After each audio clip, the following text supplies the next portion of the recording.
exciting review of Rich Dad Poor Dad by Robert Kiyosaki. And tonight we're going to be reviewing chapter 10 of this book, which is titled Still Want More. Here are some to-dos. Okay, if you check the thumbnail, you see that it is titled Small People Remain Small because they think small. This statement is actually on the last chapter, on the last page, on the last page of this chapter. But then let me bring it forward. Small people remain small because they think small, right? Not because the world is small, not because there are only small opportunities available, but because they think small. We're going to come back to that.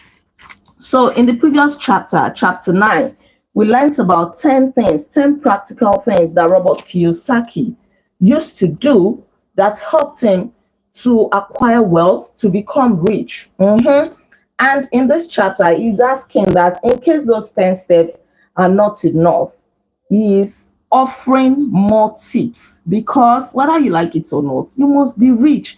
It is easy to become rich. It is easy to actually become wealthy. Don't limit yourself. Don't think small.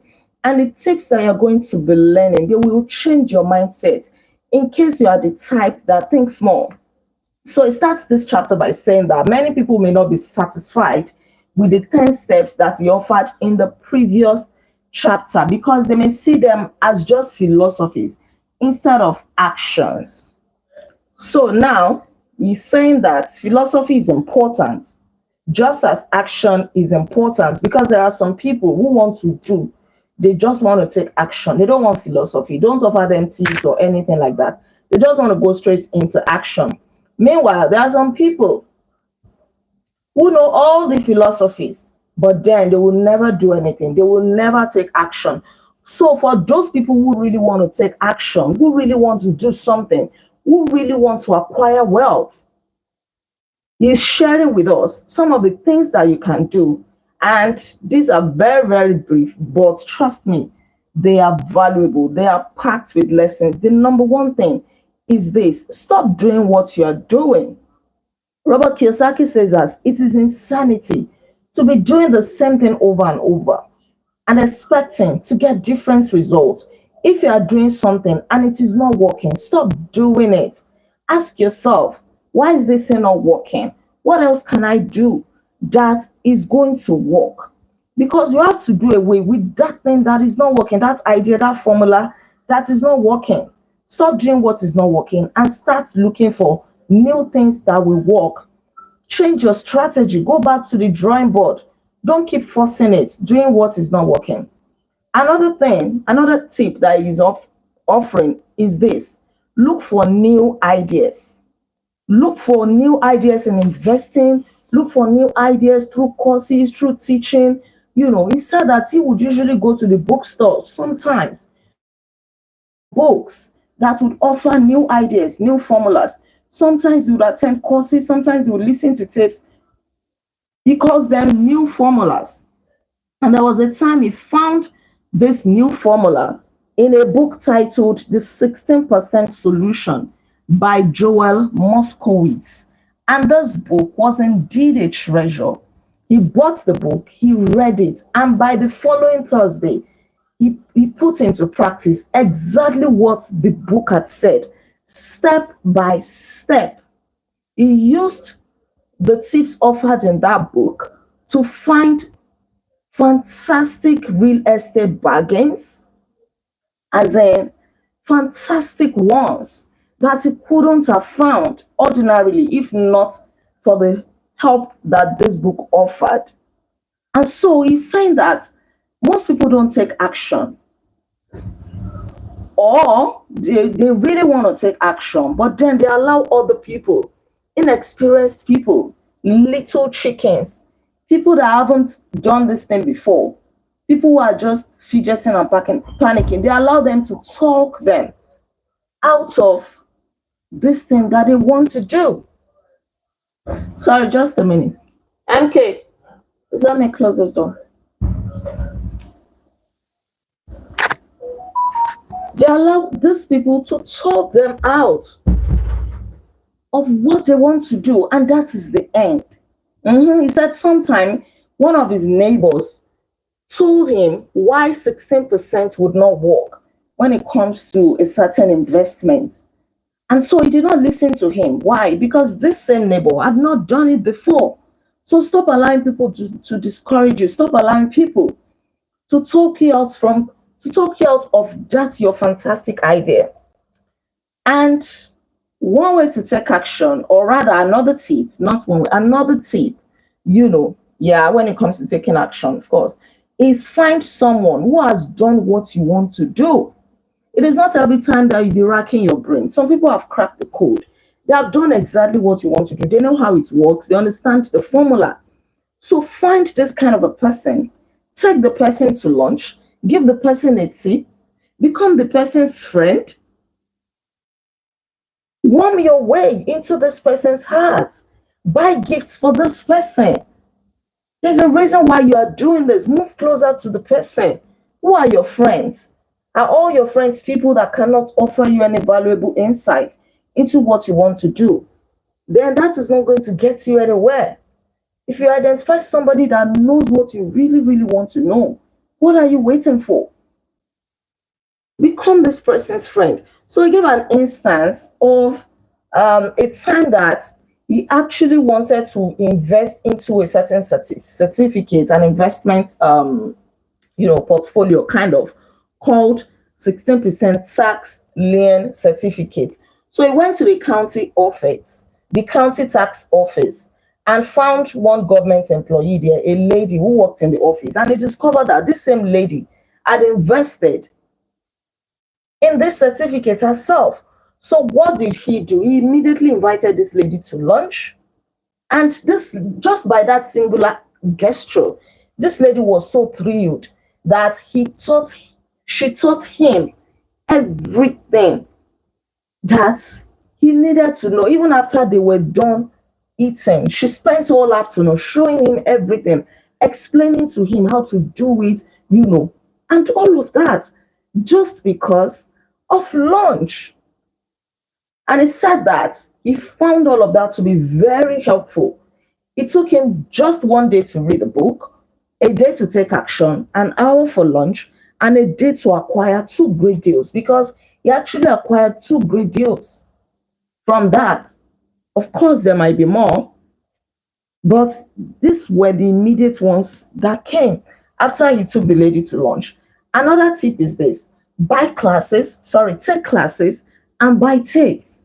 Take classes and buy tapes. You have to be a lifelong learner, irrespective of the level of your education.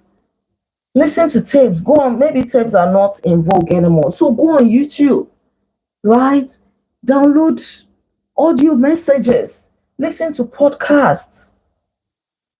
There are so many resources out there for free. Some of them you may just have to pay a little fee. Read books, that course. Sometimes people prefer to use the money to eat. Oh, I'm hungry, I'm hungry, I'm hungry. You don't know that food for the belly and belly for the food. Everything is going to perish. Everything is going to end up in the toilet. You cannot even starve for one day to acquire that knowledge that will liberate them from poverty. This mentality keeps a lot of people poor. They'd rather eat. They're after short-term gains. They don't want to deny themselves for long-term benefits. Thank you. Yeah. Attend that course, go for that seminar, be somebody that thirsts and hungers for knowledge. He said he is wealthy and free from needing a job simply because of the courses that he took. He just wanted to take them to expand his knowledge, not because he needed them to look for a job or to boost his CV, but this knowledge helped him to acquire wealth. They opened his eyes to what people would not ordinarily see. He had friends who did not take those classes, who told him that, oh, they were just a waste of money. And yet, they would remain on the same job. They'll keep managing. They'll keep running the rat race. The number 5 thing is this: Make lots of offer. Don't be afraid to make an offer. We've said it before in the previous chapter in this book. Make an offer. If you are willing to make an offer, there will be somebody that is also willing to accept your offer. He says that anytime he wanted a piece of real estate, he would look at so many properties and generally write an offer. If you don't know the offer to write, look for a real estate agent or a real estate consultant to help you. That is their job. They will evaluate the property and give you an estimate. They will help you with so that your offer is not.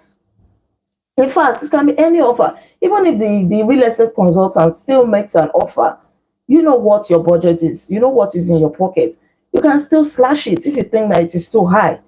And he said some time ago that a friend of his wanted to buy an apartment. So one Saturday, they went around with this lady's agent trying to look for an apartment. So they found 4. There were nothing to write home about, but then they found 2 that were really good. And he said to her, just write an offer for each of these apartments.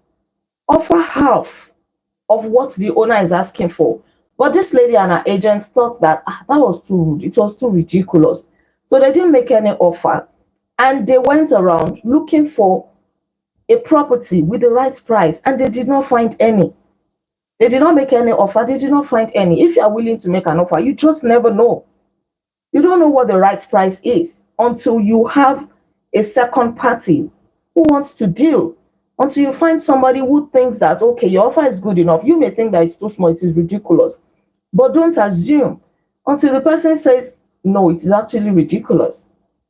Most sellers ask too much. Yes, because they also want to make a lot of profit. You hardly see anybody who will ask for the exact price. If you're in Nigeria and you understand this, if you go to the market and you don't know how to negotiate, what you're going to buy for 50,000 naira, for example, you'll be shocked that somebody else can buy that thing for 5,000 naira just because the person knows how to negotiate. And no, it is not fake. One thing that I have learned is how to negotiate. When it comes to buying things and negotiating in terms of other things as well. But when it comes to buying things, managing your money, getting fantastic deals, you have to learn to negotiate. What I do most times, right, depending on what I want to buy, is that if you give me the price, I first of all slash it into half. Then let's start the bargain from there. You tell me that it's 20K. I bring it to 10K first. Let's now start bargaining. Then you now tell me, okay, 10K is too small, pay 15K. And I'll say, no, 10K is not too small. But if I now see that, okay, you're insisting, is like, okay, no, I'm not paying 15K. The best I can do is 12K. That is how to bargain. And before you know, a person was, okay, bring money. And he's not running at a loss. So you have to learn to bargain. Moral of the story is this: make offers. People who are not investors have no idea what it feels like to be trying to sell something. He said that there was a time he had a piece of real estate to sell. And for months, he wasn't getting any buyer. At this point, he would have accepted whatever anybody offered him. Even if they offered him like 10 pigs, he would have been happy to accept it, because at this point, he just wanted the property off market. That is what happens sometimes. It's a game. The game of buying and selling is fun. He's telling us to keep that in mind. It is fun. We go back and forth. Okay, I'm going to pay $20,000. No. Okay, let's make it $12,000. No. I have to, and then the person says $12,000, and then you change your mind. Say, how about I do $8,000? I just check my account balance again. Things like that. And person thinks, okay, you know what? Make it $9,000. You see, it can be fun. You enjoy it. Keep that in mind. It is fun and only a game. Make offers. Somebody might say yes. Don't be afraid. You may feel that they will insult you. Don't be afraid. You know how much you can afford, right? He always made offers with escape clauses, and he would say, especially in real estate, he would say that, oh, okay, I'm making this offer subject to approval. So if he agrees now, and then he gets home and it thinks that, I made a mistake. I think I priced it too low, and he wanted to change his mind because he had put that clause subject to approval. You would now call the person to say, no, there is a change in condition, there's a change of mind, let's change, I'm changing the terms and conditions, something like that. Or sometimes you will say, oh, subject to the approval of my business partner. And this person that is dealing with does not know who the business partner is. They don't know that his business partner is just a cat, right? And after he's getting back to them and say, my business partner did not agree. In other words, this cat did not agree. But this other person does not know who the business partner is. You have to be wise. You have to be smart. It's not that difficult. Don't make things difficult for yourself, right? Search, offer, reject, negotiate, and accept are all parts of the process of almost anything in life. Even if you want a life partner, you want a husband, you want a wife, right? You still have to step out of your house and go and look for somebody. You and the person will talk. You see that, oh, my values do not align with this person's values, or we are not going in the same direction. You talk back and forth and things like that. It applies to almost anything in life. You don't just sit down there and keep assuming. The next thing is this: jog, walk, or drive a certain area once a month for 10 minutes. The author said that he had found some of the best real estate investments while jogging. He would jog certain neighborhood for a year, but with a focus. He was actually looking for real estate for one whole year. He would keep jogging that same neighborhood, looking for change, looking for a profitable deal. There must be two elements when it comes to profit in a deal. There must be a bargain and there must be a change. There are lots of bargains, but it is change that turns a bargain into a profitable opportunity. So anytime he was jogging in a neighborhood that he liked to invest in, he would go around looking for changes. Oh, maybe somebody will put up a for sale or something like that. And then he would ask the people around, he would ask trucks, he would try to see, is there any truck that is moving people's stuff out? Maybe somebody is moving out or somebody is moving in. And then he will talk to them, he will talk to postal carriers to ask them questions. Oh, is this house for sale? Is the owner living here? He will just try to look for slight changes in the neighborhood that he could key into. And it is amazing how much information he acquired from all of these people that we don't think matter. They know a lot. If he found a bad area or an area that people were scared to invest in or to move into, he will drive in that neighborhood or that area, sometimes for a year, waiting for signs of something to change for the better, and then he would key into it. So go around your neighborhood, it costs nothing.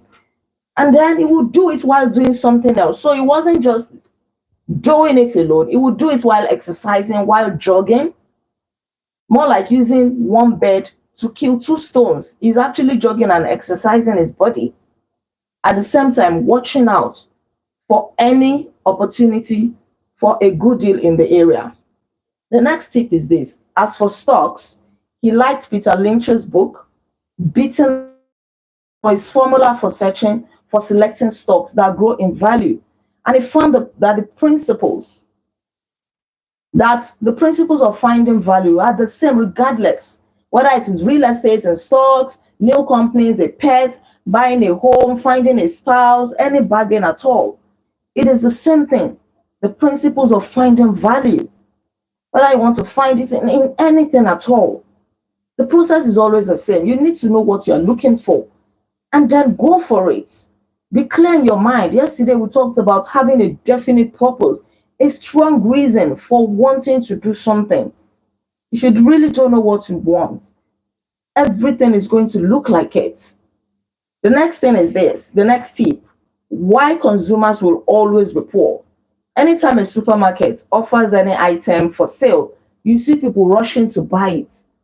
They'll buy lots of tissue paper, lots of detergents, this and that, because they are on sale. But then, anytime the stock market has a sale called a crash or correction, the consumers run away. They won't buy it. They are not interested. But if a supermarket raises its price, they will now go away to go and look for another store. But the moment the stock market raises its price, that is when the consumers will now start buying, because they are not wise when it comes to investment.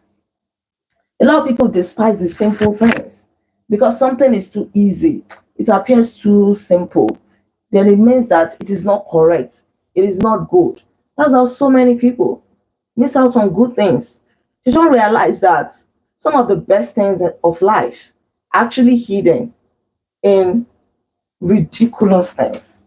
And that is the truth. What's the next tip? Look in the right places. You have to keep looking. And I think I can totally relate to this. Anytime I want to buy something, I'm not talking of normal things like going to buy tomatoes or things like that. As in, I want to buy shoes, for example, or clothes. I don't like to go to just one store. I like to go to a place, maybe like a mall, that has like 10 stores that sell shoes, because I want to shop around first. I will go to all the 10 stores.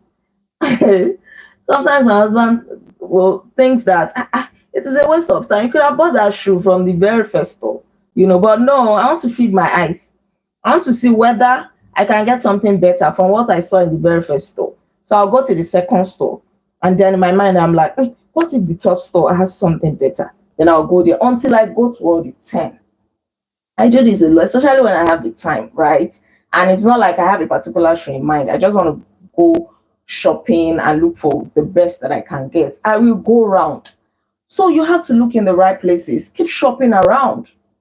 Go around. Don't be in a hurry to buy, especially if it is something very, very, very valuable. You don't just want to commit your money. He said that his neighbor bought a condominium for $100,000, right? He bought an identical condominium next door for $50,000. Yes, because he knew how to look in the right places. And do you know what he did? He paid $500 for a class on how to do this, how to look in the right places, how to identify great deals. But this his neighbor thought that $500 was too small. Sorry, was too expensive, rather. It was too expensive. But look, who was the loser here? He paid $100,000 for a similar condo, while Robert Kiyosaki paid $50,000, a whooping $50,000, half the price. And this neighbor was waiting for when the price would go up so that he could sell. And Robert said, no, that's not business smart. You are supposed to make your profit the moment you buy it, not when you sell. As you are buying something, your profit should already be in it. When you now sell, you get extra profit.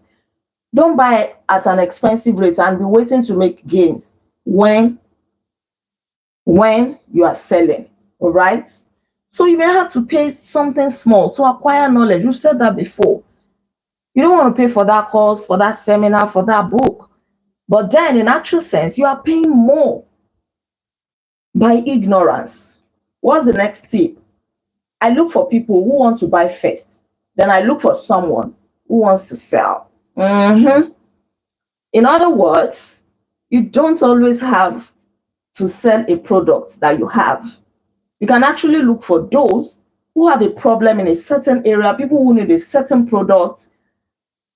Then you identify the market and sell to them, right? Some time ago, one of his friends was looking for a certain piece of land to buy. He had the money, but he did not have the time to look for the right property. So Robert Kiyosaki went looking for a property, and then he found a large piece of land, larger than what his friend wanted to buy.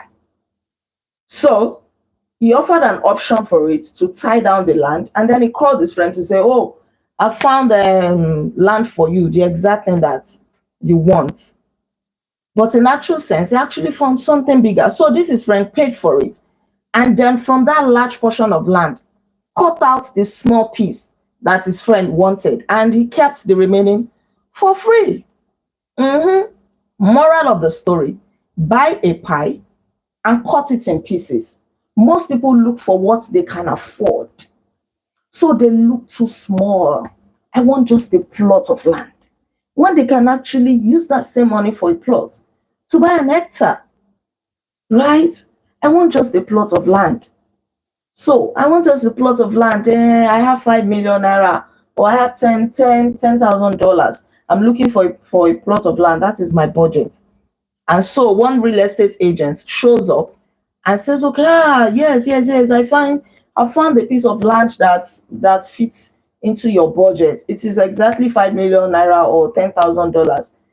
In actual sense, this person has bought an hectare, and then they cut out that small portion that you want. Maybe that's what you say you want, right? Then they cut it for you.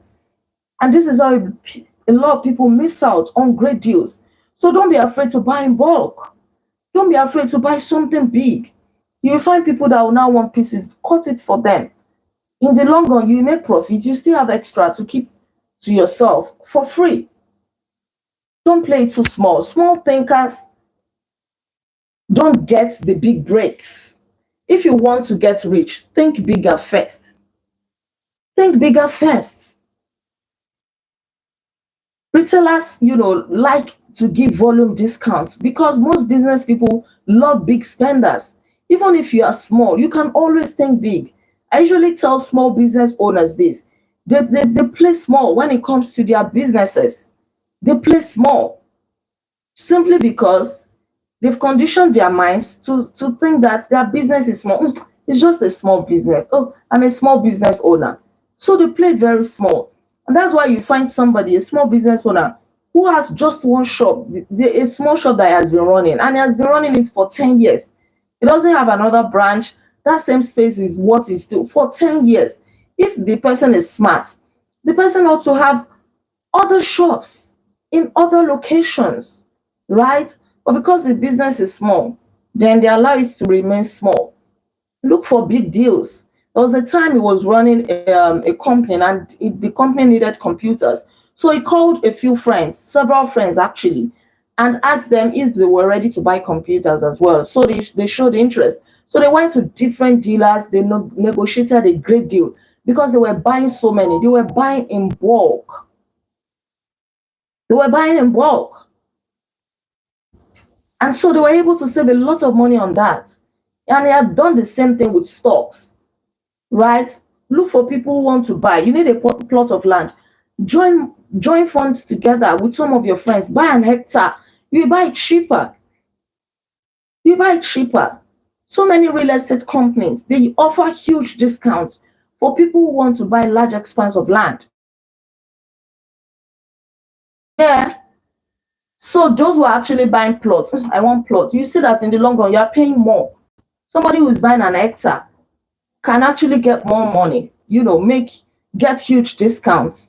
Small people remain small because they think small, act alone, or don't act at all. Now we are back to the thing. Small people remain small because they think small. Expand your mind. Don't limit yourself. Don't think small. Don't act alone. Sometimes greed makes people to act alone. They want to keep all the money to themselves. They want to keep all the profits. They want all the gains. So they don't want to involve other people. Some of the best progress that you can make in business is through partnership. You want to partner with like-minded people, people who have the funds, you know, people who are smarter than you, that you can reason together. So instead of you acting alone and remaining small, you may want to partner with other people who know what you don't know, who have big money, who can draw, and then you share the profit. You enter into an agreement, it's a win-win situation. Just make sure that you have a concrete agreement that is legally binding, right? So that nobody is going to play any foul game with anybody. No foul play. But don't act small. Don't think small. Don't act alone. Learn from history. All big companies on the stock exchange started out as small companies. Colonel Sanders, the founder of KFC, did not get rich until after he lost everything in his 60s. Bill Gates was one of the richest men in the world before he was 30. Action always beats inaction. Long-term consistency will always beat short-term intensity. It is better that you're investing 5 minutes of your time into something every single day than to be doing 2 hours of that same thing once in 3 months. It is better to read one page of a book every day than to read one whole book once in 6 months. Action always beats inaction. It is better to start taking baby steps than to keep waiting until you have everything figured out. You may never have it figured out. That's the truth. If you don't start and make the mistakes that you have to make and make them early and move on quickly, learn your lessons. You may never learn anything because some of the things that you're going to learn are going to be in the mistakes that you will make. Your success is embedded in that failure that you're afraid of. So take action, make the move. I'm so thankful to God for my life because this year I've taken so many bold steps that I took in the last 5 years. Yes, you have to have some goals. Don't be afraid of failing. Just do it little by little. It's better than not doing anything or waiting. Okay, I don't understand. This is not to say you should not understand what you're getting into, but this is to say that don't wait until the condition is perfect because it may never be perfect. You will have to make it perfect. You will have to learn. You will have to fail. You may have to make mistakes, but then it is all for good. If a child never does not want to fall, the child may never learn how to walk. And that is the truth. Whatever you want to start from where you are. Little drops of water make a mighty ocean. There are just a few of the things I have done and continue to do to recognize opportunities. This is Robert Kiyosaki speaking here. The important words being done and do, as repeated many times throughout the book. You must take action before you can receive the financial rewards. Act now. And I'm saying this with every fiber in me that don't be scared. Take action. See, failure is not the greatest tragedy in life. The greatest tragedy, the greatest regret that a lot of people have is the fact that they did nothing about that situation. Is their inaction, the things that they never did. Not even the things that they did and did wrong, but the things that they never did. Oh, I should have bought that property. Oh, I should have gone to school. Oh, I should have started a business 10 years ago when the market was booming. That is some of their greatest regrets in life. So do it afraid. I don't know how many times I've said this, right? And it is because that is what I do. Once I believe in something, forget it. You can't talk me out of it. I'm doing it. I do it afraid. I take baby steps. And over time, I thank God that I did. So take action. Action will always beat inaction. Act now. Thank you so much for watching. Thank you for tuning in. Yes, please don't forget to like this video in case you have not liked it. Drop all of your comments in the comment section below. Please subscribe to my channel in case you get to subscribe. I remain Olaide Agbaje, also known as First Lady, and on this channel, I inspire you, yes, you, to live intentionally. I'll come your way again tomorrow by God's grace. But guess what? Tomorrow, we're going to conclude this wonderful book titled Rich Dad, Poor Dad. We're going to conclude this book tomorrow. And from next week, we're going to be reviewing a book titled Failing. Where's this book on my shelf? Failing Forward. Okay? That's the book we're going to be reviewing. But then I'll be in touch with my mastermind group. And if that changes, of course, you're going to see from Monday, because we'll meet on Sunday. We'll meet tomorrow, right? So, but for now, Failing Forward, if you have the book, you can get it. If you don't have it, if you don't have the book, you can get it, right? So keep that in mind. Failing Forward by John C. Maxwell. Yes, that's the book we're going to be reviewing from Monday. But that can change. It's subject to change. But of course, you're going to learn from this channel. Thank you so much. God bless you all. Be intentional. Bye. Yes, John C. Maxwell. That's right. Yes, if you want to fail forward. Forward. Thank you, everybody. Bye.